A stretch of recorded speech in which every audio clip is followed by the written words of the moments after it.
Hey guys, thanks for tuning in to another broadcast. Today I want to talk about The Amazing Spider-Man number 26, or more specifically, how writer Dan Slott's moral relativism has turned Peter Parker into a wannabe villain who recently resorted to corporate espionage and now is selfishly using Parker Industries to try and take down a lawful regime.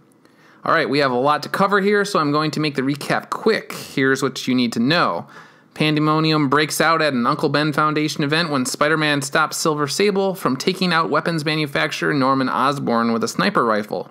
Norman briefly shields Harry and then takes off on a glide cycle. S.H.I.E.L.D. tells Mockingbird to ditch Peter because she's not supposed to be there, and she complies. Peter freaks out when Sable knocks one of Osborn's goons off a glide cycle in pursuit of the main bad guy, and then the two follow him into a trap to test Osborn tech at the Goblin Army Expo.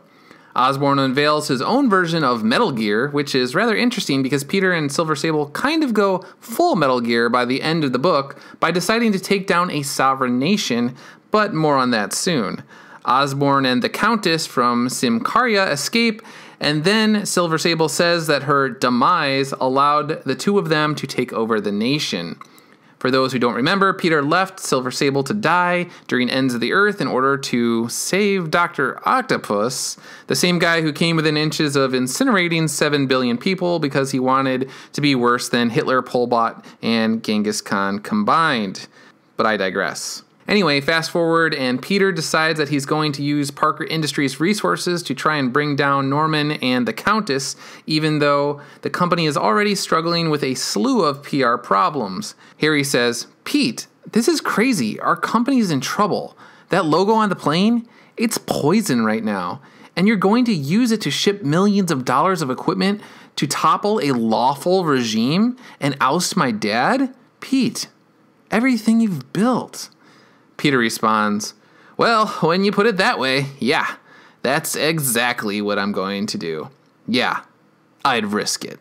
So Peter Parker, the guy who sent Hobie Brown on a corporate espionage suicide mission just a few months ago, just because he wanted to know more about new use technology, now says he will risk everything: his billion-dollar tech empire, the livelihood of his employees and shareholders, the Uncle Ben Foundation, all because of some out-of-the-blue monomaniacal quest to take out Norman Osborn like something out of Herman Melville's Moby Dick. Doc Ock, as the superior octopus, has Peter under surveillance and says, rightly, "Self-righteous twit, you really do make all of this so easy. I barely have to lift a finger."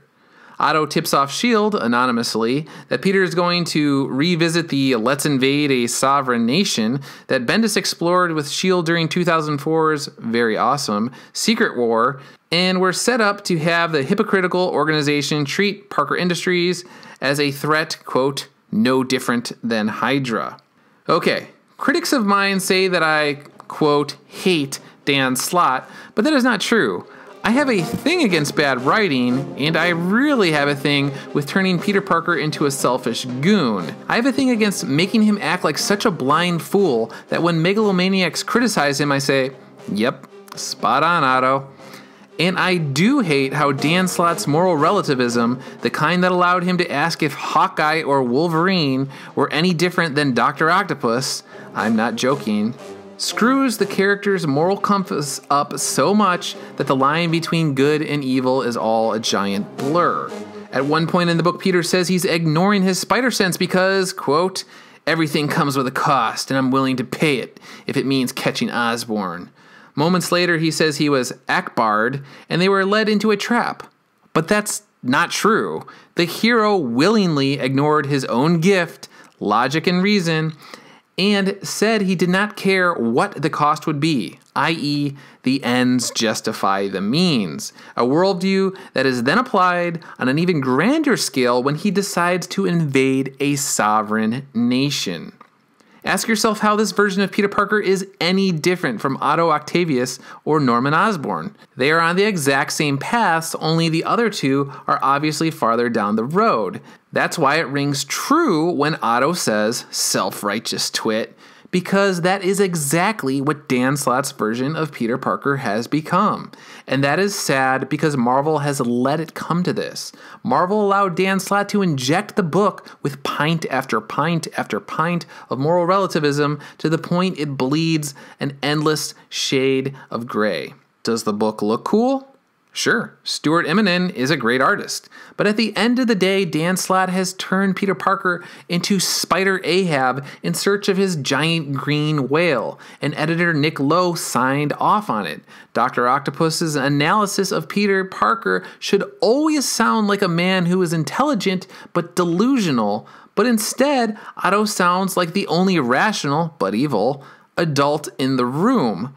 Mr. Slott's take on Peter Parker at this moment in time, this one moment in time, is sad and pathetic and should be labeled for what it truly is, a bastardization of the hero whose tagline is, "With great power comes great responsibility." That's about it for now, but as always, I'd like to hear what you have to say. Sound off on The Amazing Spider-Man number 26, Peter Parker's decision to topple a sovereign nation with Parker Industries resources, Dan Slott's moral relativism, and anything else related to the character. And as always, if you like what you've seen here, then head on over to douglasernst.blog for more coverage just like this. See you next time.